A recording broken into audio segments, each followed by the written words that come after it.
Symptoms create transformations of bodily activities as well as movements of the senses.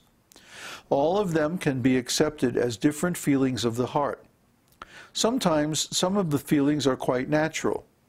Sometimes some of the feelings are just temporary appearances.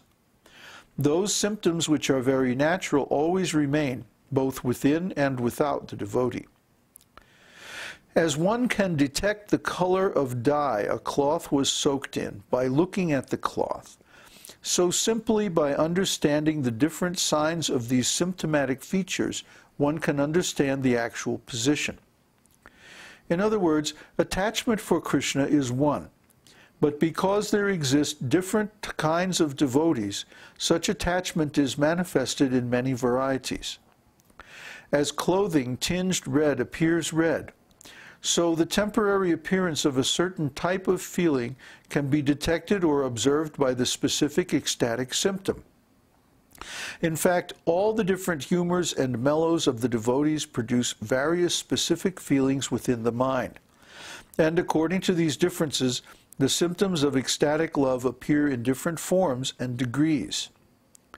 If one's heart is highly elevated, grave, and magnanimous, or if one's heart is rough and crude, different symptoms of ecstatic love will appear, influenced by the condition of the heart.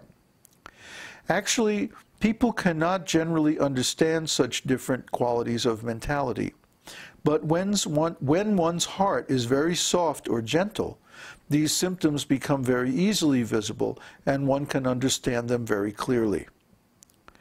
The heart of one who is highly elevated and grave is compared to gold. If one's heart is very soft and gentle, his heart is compared to a cotton swab.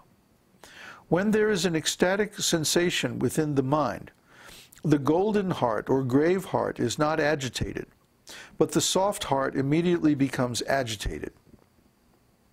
To offer another example, a grave, magnanimous heart is compared to a great city, and a soft heart to an insignificant cottage. There may be many lights or even great elephants in a big city, but no one will take particular notice of them. But when such lights or elephants are seen near a small cottage, everyone can distinctly point them out. A hard heart is compared to a lightning bolt, to gold, and to shellac. The lightning bolt is very strong and never becomes soft. Similarly, the hearts of those who are engaged in severe austerities and penances do not become very easily softened. The golden heart becomes melted at high temperature, as in ecstatic love, and the shellac heart is very easily melted in a slight temperature. A soft heart is compared to honey, to butter, and to nectar, and the condition of the mind is compared to sunshine. As honey and butter become melted even in a slight sunshine, soft-hearted persons become easily melted.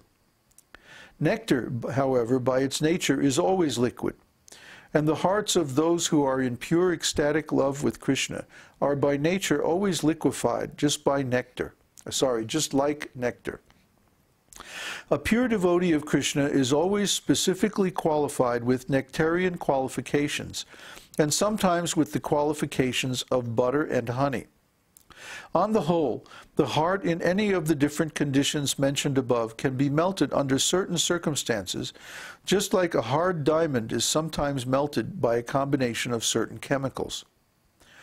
In the Dana-kali-kaumādi, it is stated, when love develops in the heart of a devotee, he cannot check the transformation of his sentiments. His heart is just like the ocean at the rising of the moon, when the ebb tide cannot be checked. Immediately there must be movement of high waves. Although in its natural state the ocean is always grave and unfathomable, when the moon rises, nothing can check the ocean's agitation. Similarly, those who are pure devotees cannot on any account check the movement of their feelings within. And that's the end of chapter 31 of Nectar of Devotion.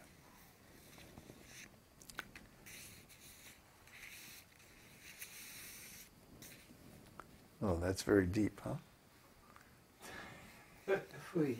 those last few paragraphs. Well, it's not hard to understand. No, I'll read it again though. Huh? Definitely read it again. You want me to read it again? Yeah, if you could. Yeah. Well, I was just going to explain it, which is the same thing. Yes.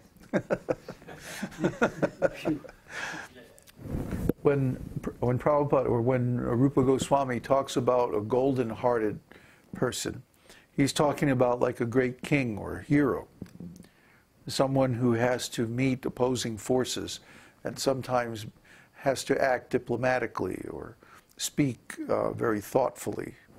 And so they cannot always, or they do not always express the inner feelings of their heart. You have to make tough decisions. Yeah, yeah. This is called gravity. This condition of the heart is called gravity. For example, Srila Prabhupada was always in a mood of deep gravity. He never really expressed his, or very rarely expressed, his ecstatic feelings for Krishna. Most of the time he expressed a mood of very strong determination to preach. And this was the mood that he presented most of the time. But yet he had a very soft side, which he rarely manifested, and then only to very intimate devotees. Once Govinda Dasi told me this wonderful story about Srila Prabhupada, that when Srila Prabhupada first came back from India, as soon as he got to the U.S., his health was very delicate. So they rented Prabhupada a house near the ocean in New Jersey. The devotees did. And so Srila Prabhupada went and he stayed there for some time. And then after a while, the GBC members came to meet with Prabhupada about some business. This was probably back in 1967, during the big revolt of the North American GBC against Srila Prabhupada's instructions. So Prabhupada had been in a very, very intimate mood with the devotees taking care of him in the house. Govinda Dasi and another lady, a couple were there, and a couple of brahmacharis. And it was very, very like a family mood, you know, like our mood here. More or less informal, and like Prabhupada was it was like the father, the parent, and all the devotees were like children, and it was very, very comfortable and very intimate mood and like that. And then the GBC members came for this big meeting, and they had rented a conference room somewhere, and it was going to be this big, battle and all this diplomacy and politics and all this stuff. And so Prabhupada was getting ready to go out the door. It's like one of the GBCs had come and knocked on the door. Was Srila Prabhupada ready for the meeting? And it was like, she described it, it was like this whole different mood. This very, very, very different mood. And so Prabhupada came to the door, all dressed to go out. And he said something, I can't recall the exact words, but the meaning is sort of like, oh, now the rascals are here, something like it. He didn't use the exact words, but that was the import.